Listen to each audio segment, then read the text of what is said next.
Bonjour chers élèves, donc aujourd'hui je vais vous présenter la première leçon de grammaire qui rentre dans le cadre du quatrième ou bien de la quatrième unité de la langue française relative au deuxième semestre.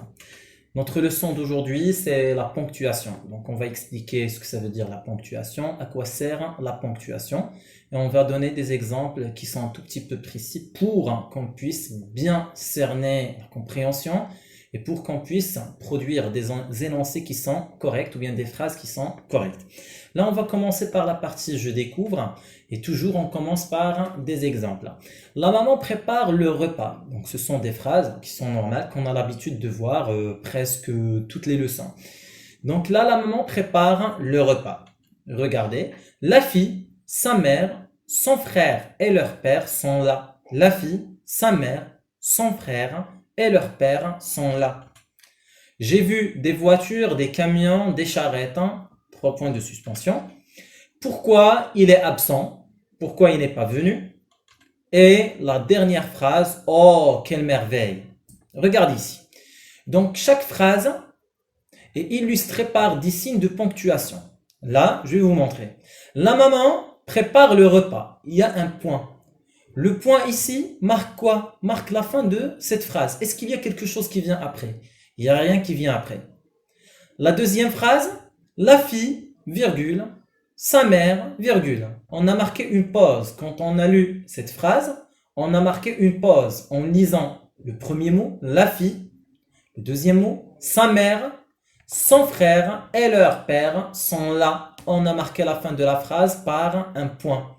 J'ai vu des voitures, des camions, des charrettes et autre chose. J'ai vu beaucoup de choses. Mais je ne vais pas citer, je ne vais pas déclarer tout ce que j'ai vu. Je ne vais pas vous dire tout ce que j'ai vu. C'est la raison pour laquelle on a mis 3 points de suspension. Comme vous le remarquez ici, on a mis 3 points de suspension. Pourquoi il est absent? Là, j'ai posé une question. Quand je pose une question, il s'agit d'une phrase interrogative. Et quand il s'agit d'une phrase interrogative, elle se termine toujours par un point d'interrogation. Oh, quelle merveille! Donc là, j'ai exprimé mon éblouissement. D'accord? Donc c'est un sentiment. Quand j'exprime des sentiments, il s'agit d'une phrase exclamative et après les interjections, on met un point d'interrogation. Les phrases exclamatives et après les interjections, on met toujours un point d'exclamation. Là, on va donner les définitions. Donc la définition, la ponctuation est l'ensemble des signes qui facilitent la lecture d'un texte. Ce sont des signes qui nous facilitent le fait de lire un texte. On commence toujours par le point. Donc ça sert à quoi? Le point se place à la fin d'une phrase. Il est directement placé après le dernier mot. Quand vous le remarquez, on le place après le dernier mot. La maman prépare le repas. Le dernier mot, c'est le repas. On a placé quoi? On a placé un point. Qui marque quoi? Pour marquer la fin de la phrase. C'est-à-dire, on limite cette phrase. La phrase est achevée. Pour dire que la phrase est achevée. Je vais vous donner un exemple. Le chat dort. Point. Parce que la phrase est achevée. Il est paisible. Point. La phrase est achevée. J'aimerais être comme lui. Point. La phrase est achevée. Regardez la remarque. Il faut un espace entre le point final et la majuscule de la phrase suivante. Si on met un point, la phrase qui suit, donc le mot avec lequel ou bien la lettre avec laquelle elle va commencer, elle doit être en majuscule. Toujours, elle doit être en majuscule. Là, on va voir la virgule. La virgule sert à quoi? Sépare des mots ou des groupes de mots. La virgule est directement placée après le mot qui la précède. Donc, il y a un mot qui vient avant la virgule et sera suivi d'un espace entre elle et le mot suivant. On doit mettre un espace entre la virgule et le mot qui suit. Par exemple, la Belgique, c'est le mot qui vient avant la virgule, qui précède. La Belgique, virgule, espace. Le Luxembourg, virgule, espace. L'Allemagne, virgule, espace. La Suisse, virgule, espace. L'Italie, virgule, espace. L'Espagne sont des pays voisins de la France, sont des pays qui se trouvent à côté de la France.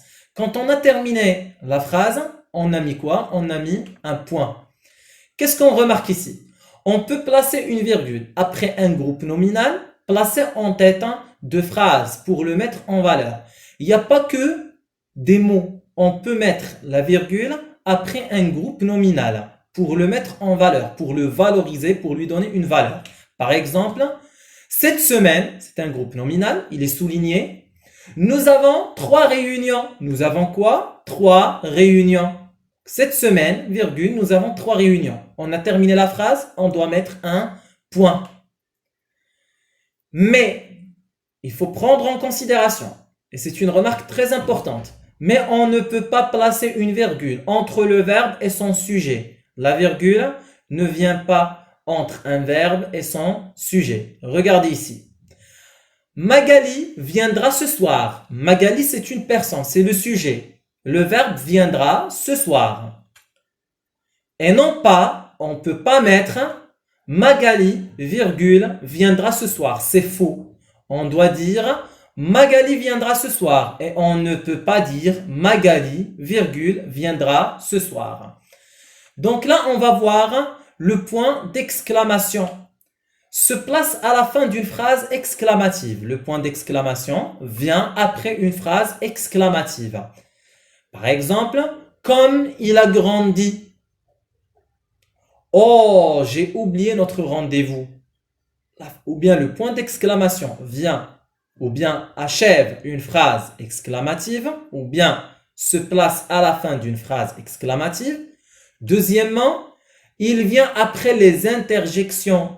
Oh, c'est une interjection. Ah, c'est une interjection. Donc, le point d'exclamation se place après les interjections aussi. Comme tu es belle, je me souviens qu'à ton âge, j'étais comme toi. Quelle est la remarque qu'on peut tirer de cette phrase? La deuxième phrase doit commencer par une majuscule. Après le point d'exclamation, comme vous le voyez ici, après le point d'exclamation, la deuxième phrase se termine toujours, ou bien commence toujours, par une majuscule. Donc là, on va voir le point d'interrogation, c'est le plus facile, parce qu'on a l'habitude de travailler avec le point d'interrogation et le point d'exclamation. Se place à la fin d'une phrase interrogative, la phrase interrogative qui sert à poser une question. Donc, se place toujours à la fin d'une phrase interrogative et termine toute l'interrogation directe. Si on pose une interrogation ou bien si on pose une question et on met le point d'interrogation, c'est-à-dire on a terminé notre question.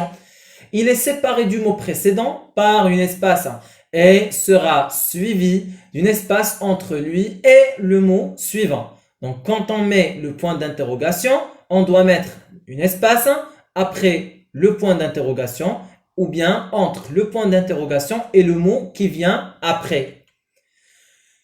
Qui était présent la dernière fois? Qui était présent la dernière fois? On a posé une question. On met un point d'interrogation. Pourquoi tu es en retard? Pourquoi tu es venu en retard? Donc, on met un point d'interrogation. Là, on va voir les points de suspension. Les points de suspension, ou bien appelés également les 3 points. On les appelle soit les points de suspension, ou bien les 3 points. Mentionne un élément manquant, qu'il s'agisse d'une suspension, d'une interruption, d'un sous-entendu ou d'une hésitation. Les points de suspension, ou bien les 3 points, remplace toujours quelque chose qui manque. On les met à la place de quelque chose qui manque, quelque chose qu'on n'annonce pas, quelque chose qu'on ne déclare pas. D'accord? Je vais vous expliquer ou bien je vais vous donner un exemple. Ils ne sont pas séparés du mot précédent par une espace et seront suivis d'une espace entre eux et le mot suivant. Donc, les points de suspension, ils sont collés à la phrase. Il n'y a pas d'espace entre les points de suspension et la phrase. Mais la phrase qui vient après, on doit mettre une espace. Je ne vous raconte pas la fin. Je ne vais pas vous annoncer la fin. Je ne vais pas vous déclarer la fin. 3 points de suspension. Notre secteur couvre Rabat, Salé et d'autres villes. Mais on ne va pas les déclarer. C'est la raison pour laquelle on les a remplacés par les points de suspension. Là, on va voir un exemple pour mieux comprendre. La première phrase. Regardez. Tu penses vraiment qu'il va venir? Là, qu'est-ce que j'ai fait? D'après l'intonation, j'ai posé une question. C'est la raison pour laquelle je dois mettre un point d'interrogation. La deuxième phrase, Marc. C'est un nom, c'est une personne, virgule. Pourquoi? Car je dois marquer la pause. Étienne et sa femme, Marc, virgule, Étienne et sa femme, avaient pris une grande décision. Quelle est cette décision? Je dois expliquer leur décision. C'est la raison pour laquelle je dois mettre 2 points. Il allait faire du ski. Point. Donc, j'ai expliqué la décision. La phrase est achevée. Il allait faire du ski cet hiver. Point. Cela leur ferait le grand bien.